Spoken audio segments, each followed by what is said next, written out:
রায়গঞ্জে দীর্ঘদিন থেকেই কাজ করে চলেছে সেন্ট জন অ্যাম্বুলেন্স। এই সংস্থার উদ্যোগে ক্লাস্টার লিংক ওয়ার্কার পুরস্কার বিতরণ কর্মসূচি গ্রহণ করা হলো।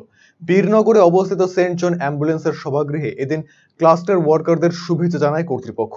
উপস্থিত ছিলেন রবীন্দ্র কুমার দেব, সুকুমার বাড়ই, জগবন্ধু হাজরা, সুকান্ত রায় সহ অনেকেই।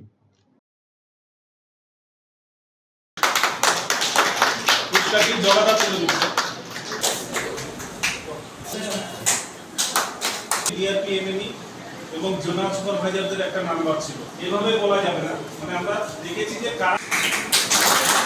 জেলায় আমরা অ্যাওয়ারনেস প্রোগ্রাম করছি এবং অ্যাওয়ারনেস প্রোগ্রামের সাথে সাথে আমরা হার্ড টু রিচ এরিয়া যেগুলো আছে সেখানটায় আমাদের লিঙ্ক ওয়ার্কারের সহযোগিতা প্লাস জেলা স্বাস্থ্য দপ্তরের সহযোগিতায় আমরা সেই সমস্ত জায়গায় স্ক্রিনিং ক্যাম্প করে সেখানটায় আমরা অ্যাওয়ারনেস প্রোগ্রাম করি, অ্যাজ ওয়েল এজ সেখান থেকে যদি আমরা কোনো রিঅ্যাক্টিভ কেস পাই সেটাকে আমরা জেলা হাসপাতালে বা ব্লক হাসপাতালে কনফার্মেশন করে তাকে এআরটির সাথে যুক্ত করার সাথে সাথে সোশ্যাল যে বেনিফিটগুলো আছে সেগুলোর সাথে আমরা লিঙ্কেজ করিয়ে তাকে একটা মূল স্রোতে বসবাস করার একটা সুন্দর সুযোগ করে দেওয়ার চেষ্টা করে থাকি।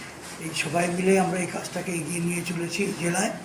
যে সমস্ত এইডস বা HIV আক্রান্ত যে সমস্ত যাদের পাওয়া যাচ্ছে তাদেরকে প্রয়োজনীয়ভাবে মূল স্রোতে নিয়ে এসে আবার নতুনভাবে চিন্তাভাবনা করে আবার নতুন করে পথ চলার ক্ষেত্রে উল্লেখযোগ্য ভূমিকা নিচ্ছেন এনারা।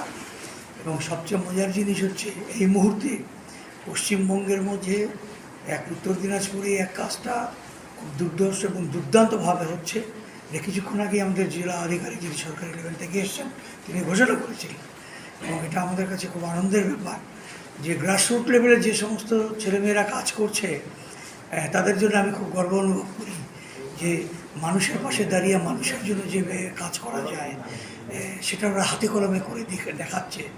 কারণ আপনারা জানেন এই জেলার প্রচুর পরিমাণে পরিযায়ী শ্রমিক ইত্যাদি আছে, প্রচুর, যারা হয়তো নিবন্ধিত নয়।